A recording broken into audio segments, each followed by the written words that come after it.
On January 22, 1973, the Supreme Court issued a 7-2 decision in favor of Norma McCorvey, as we know her, Jane Roe, holding that women in the United States had a fundamental right to choose whether to have an abortion without excessive government restriction, and striking down the Texas abortion ban as unconstitutional. I don't know if you've been reading a lot about it this past couple of weeks, but I've read numerous blogs and other social media seeing that so many people are afraid that we are in the last days when we will be able to acknowledge and celebrate this revolutionary day in the history of this country. Well, I don't think this. I am all too aware of the governmental pushes by many state legislators and rulings by the Supreme Court that may have all but erased reproductive rights in many states. Culturally, I have long felt a woman's reproductive rights were a done deal. Despite the continuous push over many years to limit or extinguish that right. So many Americans today, 2/3 to be exact, have come to accept a woman's right to make decisions about her health and her body. And yet, there's a bounty on anyone trying to help women get an abortion in Texas. And on Wednesday, just this last Wednesday, a 15-week abortion ban bill passed its first hurdle in the Florida state legislature, a bill the governor said he would sign.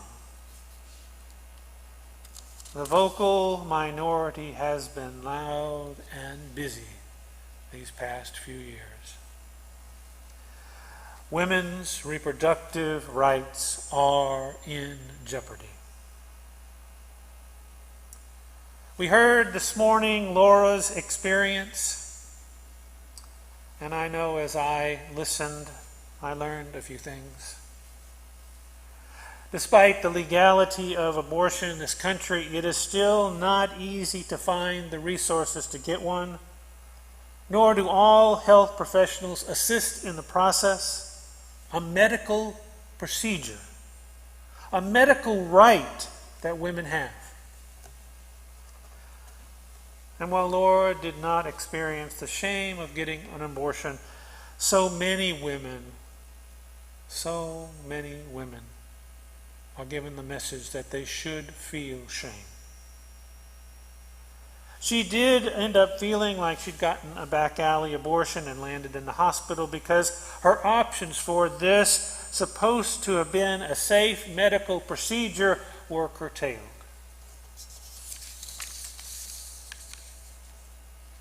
I know you might say that her experience was many years ago, but I will tell you, as someone who stood outside of Planned Parenthood in Naperville, Illinois, some 4+ years ago, and as someone who escorted women into the clinics, as someone who rallied out in front of Planned Parenthood in support of the women coming into the clinics, it's not easy. They walk through a gauntlet of verbal abuse and shaming. Most women coming into the clinic cover their heads so as not to be seen by the pro-lifers shouting at them and holding aggressive prayer circles for them in hope that a woman's going to change her mind to have a certain medical procedure.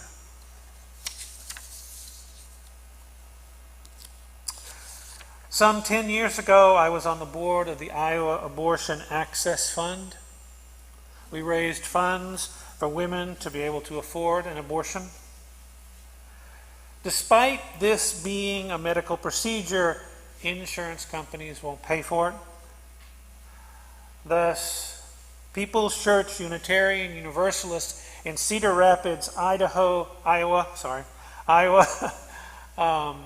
put together this fund and continued to find resources to help women get this procedure.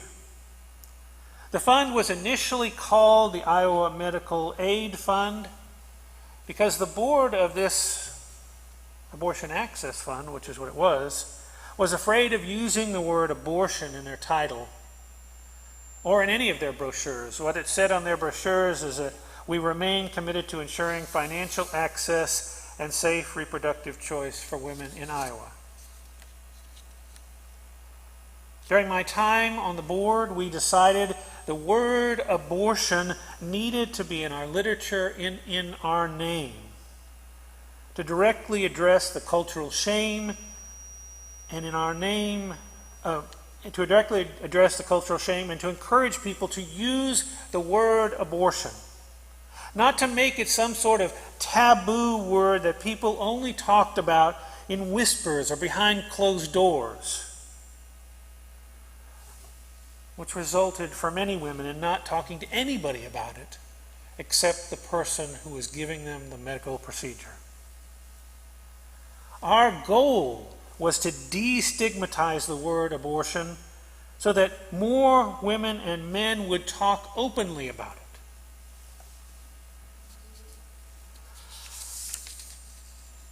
I'm not so sure how far we've come with that, but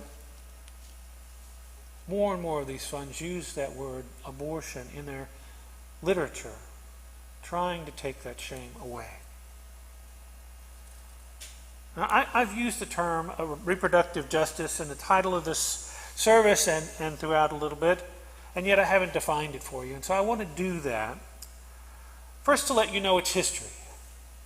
In 1994, a group of black women formed Women of African Descent for Reproductive Justice, where they co-coined the term reproductive justice at a meeting in Chicago, Illinois.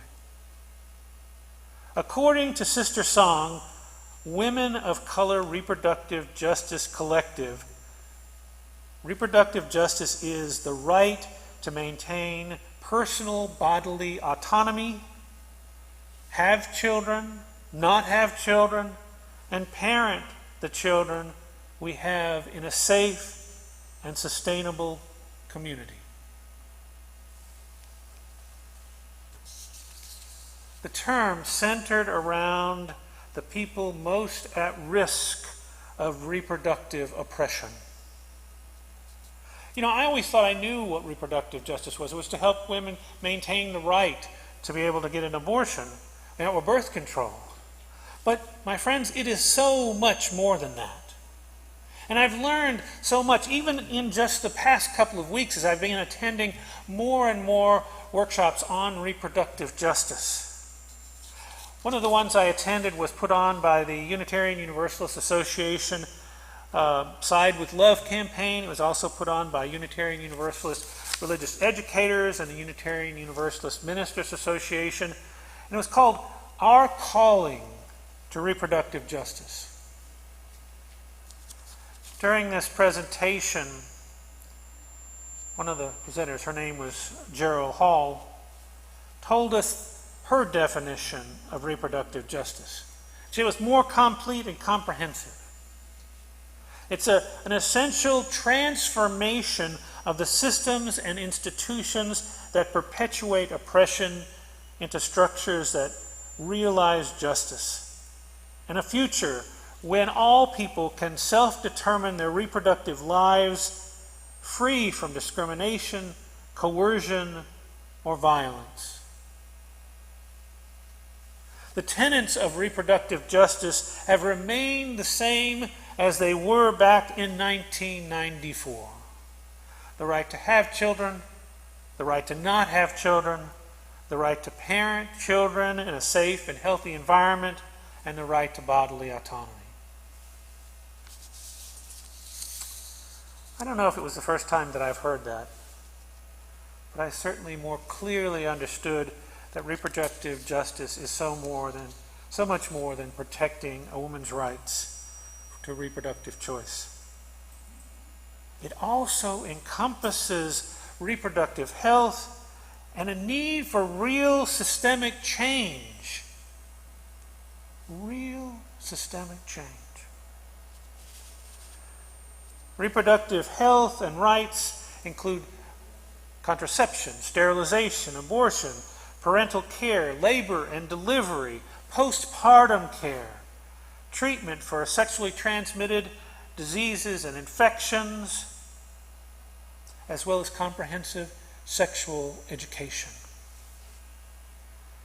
I as a Unitarian Universalist, we've always talked about, sexual education. I think we heard from Laura that she had some comprehensive sexual education in a Unitarian Universalist setting.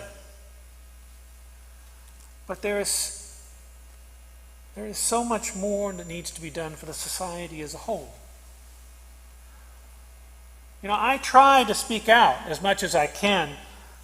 I spoke out to my children about sexual education, giving them as much information as I could. I offered them condoms when they got into their teenage years. I offered their friends condoms when they were in their teenage years. I offered my nieces and nephews condoms when they were in teenage years. I did get a little pushback from one of my sister-in-laws when I put condoms in their stockings for stocking stuffers.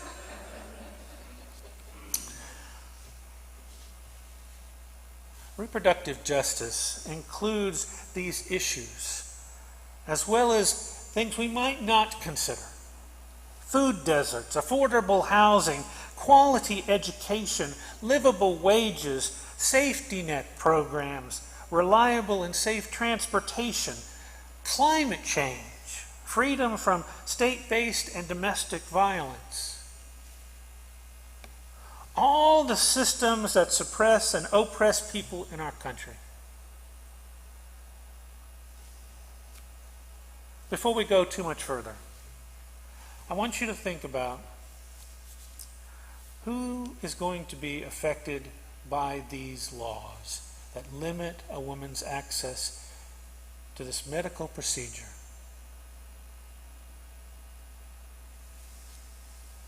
Women of color mostly, women who are poor, women who are immigrants, and of course it affects their families as well.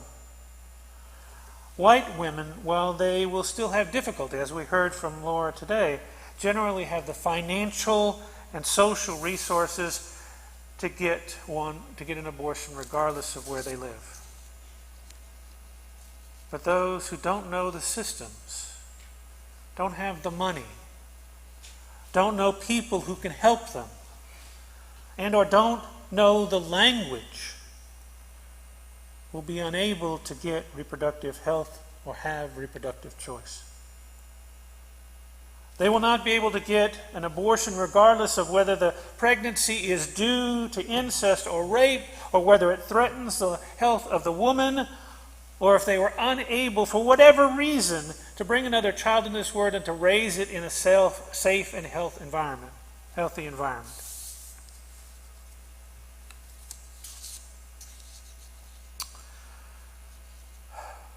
One of the things that I've been hearing as I've been attending these reproductive justice workshops over the past couple of weeks is, as we look at reproductive justice, we need to look at it through a racial justice lens, focusing on a system of fair treatment of people of all races, really resulting in equitable opportunities and outcomes for all.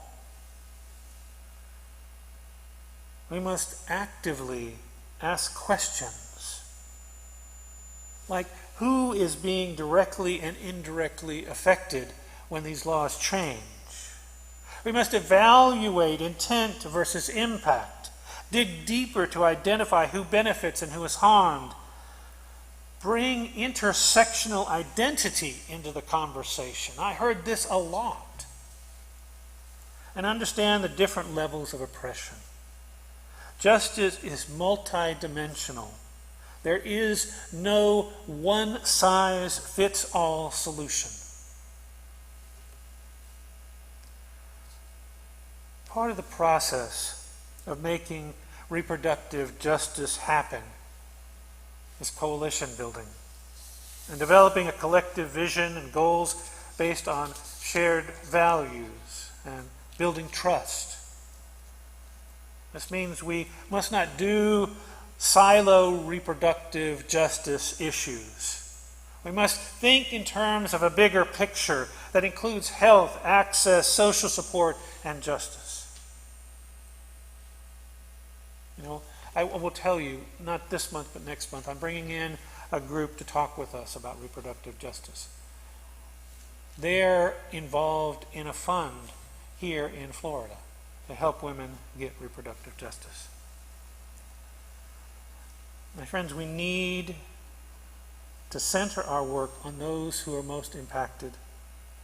Identify the people here in Florida and even in southern Florida and Miami-Dade. Look at what systems oppress and discriminate, fight against implicit and explicit bias, educate not just ourselves, but the greater community on the issues involved, and work on the specific laws that are going through the legislature right now. We need to acknowledge that the work of people of color is important in all of this, as well as other marginalized groups. They have been most affected by injustice, oppression, and discrimination.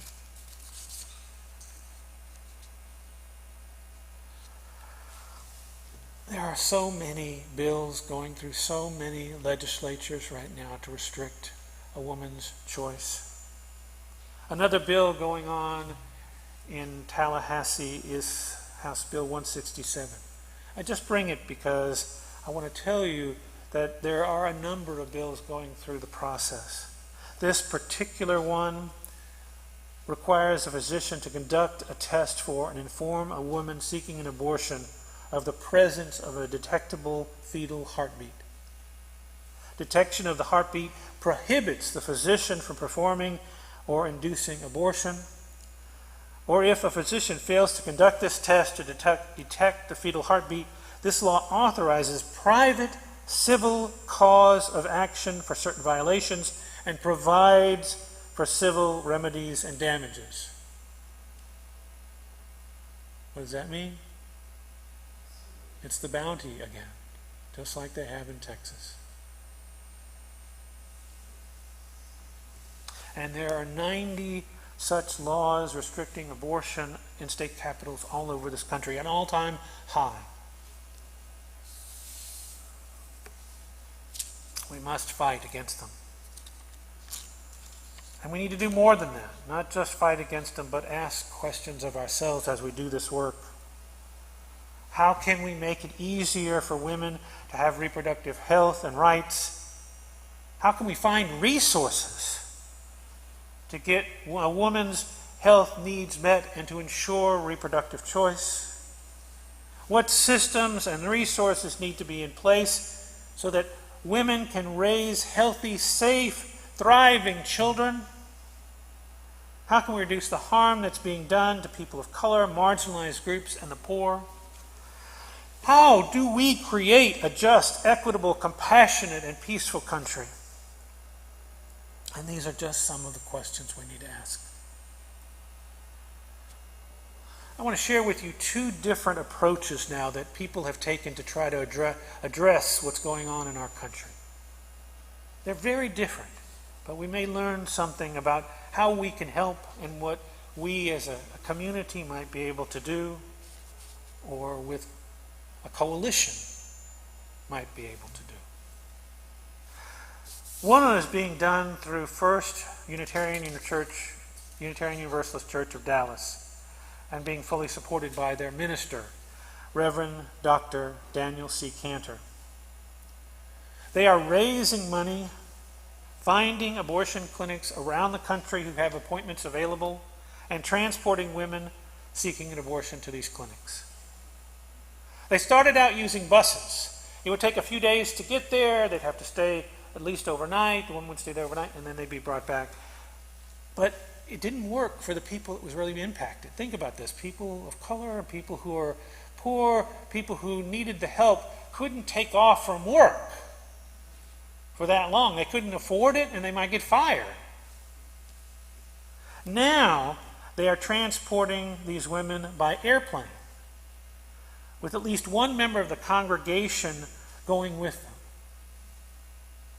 Cantor, a very busy minister of a 1,000-member congregation, has made this a priority in his life, going with these women at least once a week to clinics around the country. And here's another approach.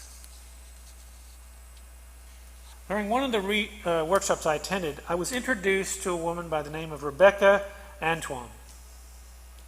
She is a birth doula and midwife. She says that one issue that people should consider supporting is getting insurance to pay for doulas and midwives to help provide care for women from prenatal through postpartum.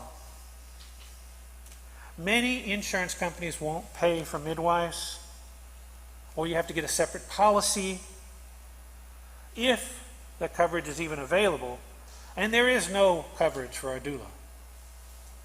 A doula is a professional trained in childbirth who provides emotional, physical, and educational support to a mother who is expecting, is experiencing labor, and has recently given birth. The purpose is to help women have a safe, memorable, and empowering birth experience. Rebecca is a woman of color who works primarily with other women of color. She keeps up with the resources available and where those resources can be found. She believes that having black doulas and midwives in churches, in neighborhoods, and communities can help women of color in making their decisions about reproduction without stigma. This also will reduce infant mortality.